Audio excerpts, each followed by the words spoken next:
Dans cette séquence, nous allons parler de la résolution d'une équation du premier degré dans C. Premier degré, ça veut dire que la puissance de Z, elle vaut 1. Donc ici, c'est une équation du type AZ plus B égale C. Donc ça doit vous rappeler les équations du premier degré dans R du type AX plus B égale C. Donc quand on veut résoudre une équation, le but c'est de trouver la valeur de Z. Ici, on est sur des techniques de calcul habituelles. La petite chose qui diffère, c'est que A, B et C, ce ne seront pas des réels, mais ce seront des nombres complexes. Donc il va falloir bien faire attention lorsqu'on va vouloir exprimer la valeur de Z, de bien donner Z sous forme algébrique. Donc dans la solution, donc dans S, qui est l'ensemble des solutions, donc qui sera mis sous forme d'accolade. Donc ici, premier degré, on aura toujours une ou 0. Je rappelle que si on n'a pas, c'est l'ensemble vide. Ici, il faudra bien mettre le complexe sous forme algébrique.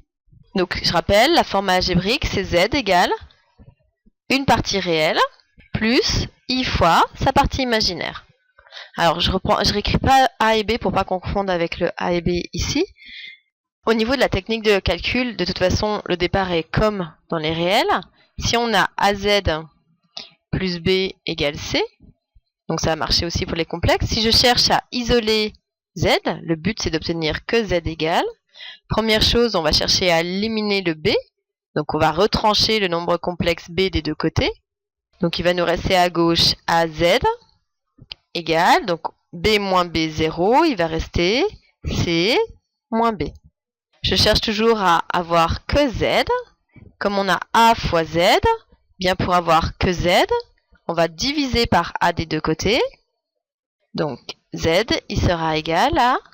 Donc c'est tout ça qui va être divisé par A, C moins B, divisé par A. Donc attention, ici, si A est un réel, ce sera fini. Si A est un complexe, il faudra utiliser les techniques de quotient de complexe pour transformer ça et bien le mettre ici sous forme algébrique.